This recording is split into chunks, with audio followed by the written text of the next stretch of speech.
The Region 6 RDC held its statutory meeting yesterday. More from Jalissa Hines.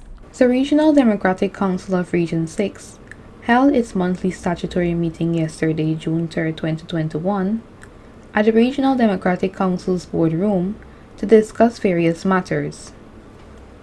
Chairman of Region 6, Mr. David Armagon, highlighted recent developments in the health system. You have the CT scan is in place. You have a new machine, ultrasound machine at Skellen. You have another one at New Amsterdam.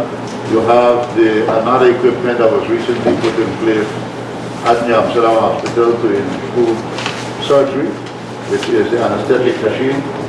2 anesthetic machines, so 3 cases are presently approved. And you also have, as I said, the medicine situation has improved. The infrastructure, the infrastructure has also improved considerably. Councillor Sean Smith then expressed reasons why a disaster risk management committee should be formed. And I'm saying this because while we were moving around, there are pockets and communities who have already started crying that they have been disenfranchised and they have been marginalized in the way hampers were being distributed and the way the regional administration have been handling giving aid to areas that are flooded. I cannot substantiate that, but I'm saying these are reports that we would have received. To prevent this, if there was a more meaningful participation of opposition representative when it comes to these sorts of risks, these sorts of disaster, we could have been more knowledgeable to give information that, well, look, there is a reason why the excavator was not here, because we only have this amount of excavator in the region, because we are well informed, because we are part and parcel, we are inclusive. It's a mood of inclusive governance. That mood of inclusive governance is absent when it comes to this. Mr. Armagon then shared these details. It's good to be having an inclusive committee to deal with, because everybody needs to put in their piece. And the more you have, the better. The more persons you have, the better.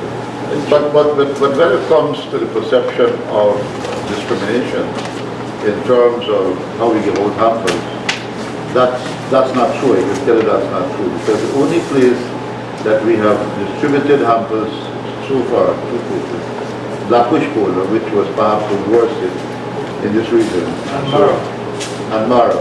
Those 2 areas were perhaps the hardest hit areas. So we went there. If you went to Babujan there at the back, you would have cried for those people. Right? So that was the third set of distribution that we did yesterday. So we have committed 53 and 51. We went there, we met with the people. Right? And we went to Manchester and we said we're going to do things for them too. But you know, all cannot be done at the same time, because we have to look at the more critical areas and deal with those first, and then you can do the other areas, right? He also addressed the issue of flooding in the region. So it's a grim situation, which will have, of course, effect on the local economy here in the region, because the price of vegetable will go up, the price of meat will go up, because the result of all this that has happened.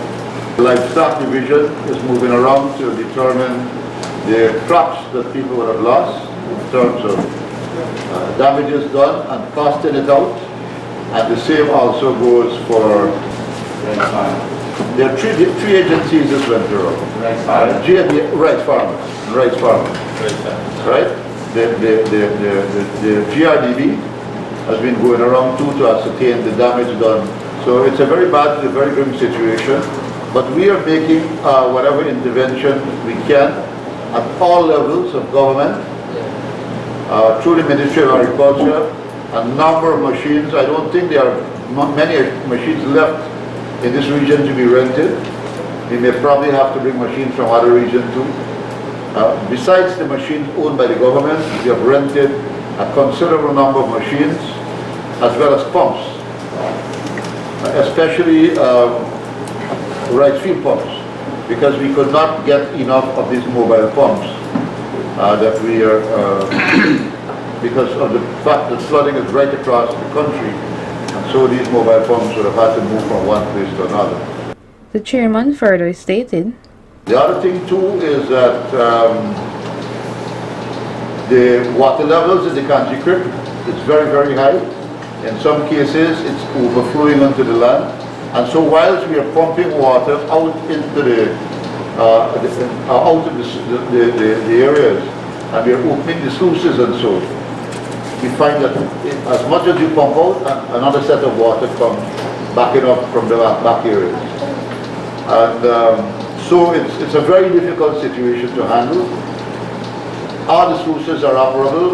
We have, yesterday, I met with all the engineers and everybody in the region to ensure that they move around the region, both in the day and in the night, to ensure that all the operators are at this work site and they do their job. Up to 3 o'clock yesterday afternoon, the Gangaram pump was operable, and the Gangaram pump drains a lot of the Kanji areas. A lot of the Kanji, Betsy Grong, and most of the places in Gangaram itself, they drain through that particular pump. Because right now the sluice cannot be operated because the level of the water in the Kanji Creek is higher than the level out below. And so we cannot operate the sluice. And so what is likely to happen is that there will likely to be, if you can't get it started out today, there is likely to be a rise in the water level in the Kanji area.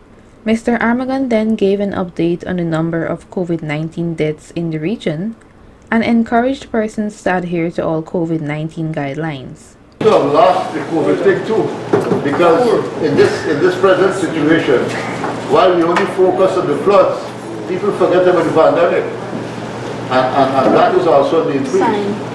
So it's a double whammy you're facing. You have an increase in the pandemic, in the COVID numbers. In fact, in April and May, 18 persons died. Is that's the correct figure? 11 in April and 7 in May. 18, right. 18 persons died within the 2 months period. So that alone tells you, and we haven't had that amount of deaths prior to the last 2 months. If you combine it, we haven't had that amount of deaths. So it's very critical, and we still need to focus a lot on the COVID-19 measures that has to be put in place. That people must adhere to the COVID-19 measures. People have to wear their masks, because if the flood is going to recede at some point in time, but if you have COVID, I don't know if you can recover. He then gave an update on the vaccination drive and also encouraged persons to get vaccinated. It is important that we spread the word, whichever side we belong to. COVID does not discriminate. And so the only thing that can save us in this period or reduce the impact of the COVID disease is the vaccine. So far, we have managed to vaccine just over 49%. We have made 50% now. 50.3%. 50.3. We have made 50.3, and that's a remarkable number. I think that's the leading number in the country. We are leading the country in terms of vaccine, and so we need to give ourselves a little tap in the back for that. But that is not the end of it. We still have a lot of work more to do, because 50% is not enough. Right? We have, I think it's about our adult population in this region is about 71,000, 71 to 72,000, and so we have to get up to that number. Reporting for Channel 8 News, I am Julissa Hines.